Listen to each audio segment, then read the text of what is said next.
This episode was sponsored by Skillshare.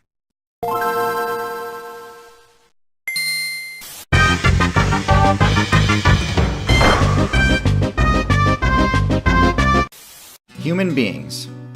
Are they as overpowered as the game's community would lead you to believe? Short answer, yeah. They're the most meta-defining build of all time, and the undisputed top build in the current expansion. But believe it or not, this wasn't always the case. Humans used to get bodied left and right on a daily basis by other players. And it took a pretty long time before the player base learned how to actually make use of the human build's unique abilities. The story of the humans' rise to dominance is a really interesting one. And so today, we're going to do an in-depth look at the humans' abilities, their strengths, and their weaknesses. Because yes, they do have weaknesses. We'll also go over notable matchups, and finally look at the steps human players took in order to reach their dominant status. First, their unique abilities. I touched on this topic in my video about primates, but I'll recap here and also go into more detail. First off the bat, we have their ability to throw things. Other builds can throw things, but humans can do so harder, faster, and further than anyone else. The reason for this is their body structure. Bipedal builds are tough to balance, both in the game development sense and the center of mass sense. Throwing an item with any real force behind it requires serious balance, achieved only by having shorter arms and longer legs. This is why humans can launch projectiles at deadly speeds, whereas other primates kinda just lob things without putting much effort into it. If they tried to, they would knock themselves over. Even if chimpanzees could figure out how to craft a spear, there's no way they could throw it hard enough to deal any significant damage. Next, their stamina regeneration. Humans can chase down anything. If you try to run from a human, you might outspeed them initially, but you'll run out of stamina much sooner than they will, and they'll catch up to you while you're in your weakened state. This is partially because of their superior balance again, but mostly it's because of the human build's unique choice to not spec into fur. This gives them access to the extremely broken ability Sweat. Every other current build that's decent at distance running recharges stamina by using the move Pant. This works great, but it does require the user to stop running. Sweat, on the other hand, works better while moving, massively extending the distance a human player can run. They've got a few other important abilities that are essential to their kit, but aren't unique to humans. Their ability to speak is unique among mammals, but some birds can pull it off too. In humans, the ability to speak allows them to use one of their signature moves, Teach, which drastically boosts skill point gain, mitigating the main penalty a player receives upon getting a game over. Humans and birds also share another unique trait, which is being able to stand upright. Standing upright is extremely useful for dealing with stealth builds that might normally be using tall grass to hide. Tool use also might be thought of as a human-exclusive move, and it certainly is the most effective to humans, but it turns out a pretty wide array of other builds can also do it. Birds, primates, cephalopods, and even fish can use tools on occasion. But sweating and throwing, uniquely human. Now onto their weaknesses. And yes, it's true that currently most human players can subvert these with their crafting skill. But it's important to recognize that without equipment, the human build isn't necessarily unstoppable. The decision to not have fur granted humans a massive buff to mobility at the cost of stealth. In the mammal faction, fur is a prerequisite to all of the major stealth abilities like camouflage, and lack of stealth abilities means getting in close on their targets is a serious challenge. The human build's lack of fur also means they have very low defense, both from physical attacks and from environmental effects. Bare skin offers almost zero armor, to the point where even players from lower weight classes have no trouble dealing damage to humans. And bare skin also takes quite a bit of damage from the sun too.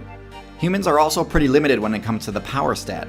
Physically, they're the weakest of the great apes, and don't really have any good options for dealing damage. They lack the classic high damage bite attack that nearly every other non-herbivorous build relies on, instead having to resort to blunt attacks like punch and kick, which we all know aren't very effective against builds that have thick fur or skin. The last major weakness I can see is that they're pretty bad at dealing with stealth. The lack of night vision means darkness can really hamper their ability to locate targets, and their lack of a strong sense of smell means camouflage is especially useful against them. Okay, now let's talk about matchups. Obviously, a key feature of the human build is being able to craft equipment. Given basic equipment like low-level armor and hunting gear, the human's best matchup is going to be medium-large mammals.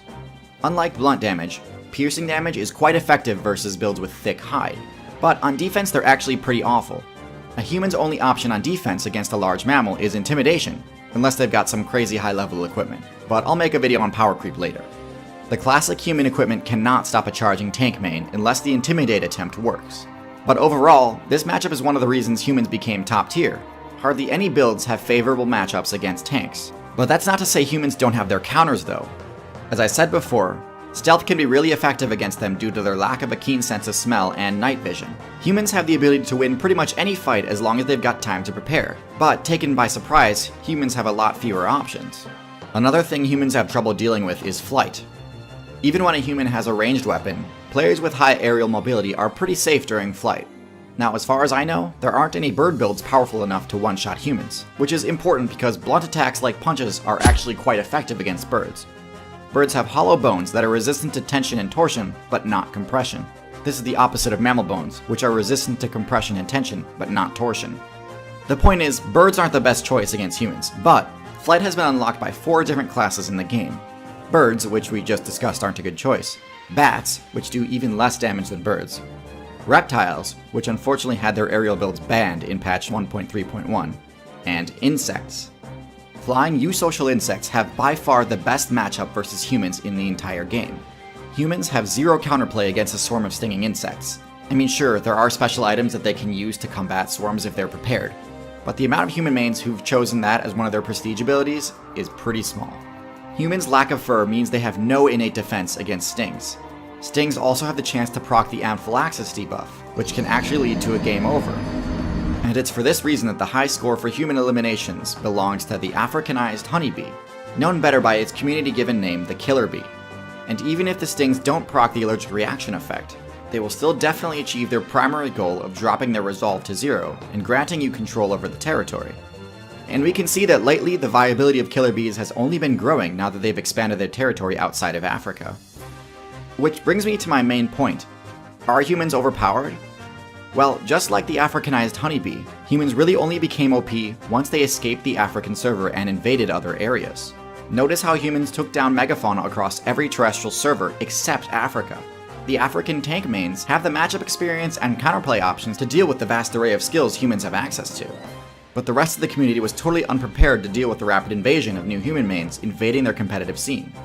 In other words, the devs could have prevented the massive destabilization of the current meta if they'd region-locked humans.